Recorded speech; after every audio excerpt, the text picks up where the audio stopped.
ஒன்னு ரெண்டுலாம் கிடையாது, கிட்டத்தட்ட 14,000 டன் எடை, 315 அடி உயரம், அதே சமயத்துல 738 அடி நீளம் கொண்ட இவன் தான் நம்ம உலகத்திலேயே மனுஷங்க உருவாக்குன மிகப்பெரிய லேண்ட் மிஷின். ஆக்சுவலா இவனோட பேர் தான் பேகர் 293. ஜெர்மன்ல உருவாக்கப்பட்ட இவனோட வேலையே என்னன்னு பாத்தீங்கன்னா சுரங்கத்தை தோன்றதும் அங்க இருக்க எக்ஸ்கவேஷன் வந்து இவன் அதிகமா பயன்படுத்திருக்காங்க.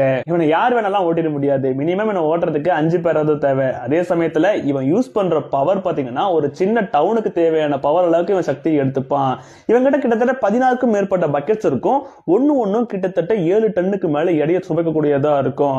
ஒரு தடவை சுத்துதுன்னா 7 டன் அப்படியே அசால்ட்டா எடுத்துட்டு வந்துரும். அந்த அளவுக்கு பவர்ஃபுல்லான மெஷின் தான் இது. இவன் ஒரு இடத்துல அந்த சுரங்கத்தை மொத்தமா தோண்டிட்டான்னா அடுத்த இடத்துக்கு போறதுக்கு இவன் கீழே இருக்க ஸ்ட்ரக்சர் வச்சு இவனால போயிட முடியும். ஆனா இவன் பயணிக்கிற வேகம் என்னமோ பாத்தீங்கன்னா 1 km/h. இதை வச்சு அடுத்த இடத்துக்கு போறதுக்கு பல வாரத்துல இருந்து மாதங்கள் கூட ஆகலாம். அந்த அளவுக்கு மிக பிரம்மாண்ட மெஷின் தான் இந்த பேகர் 293.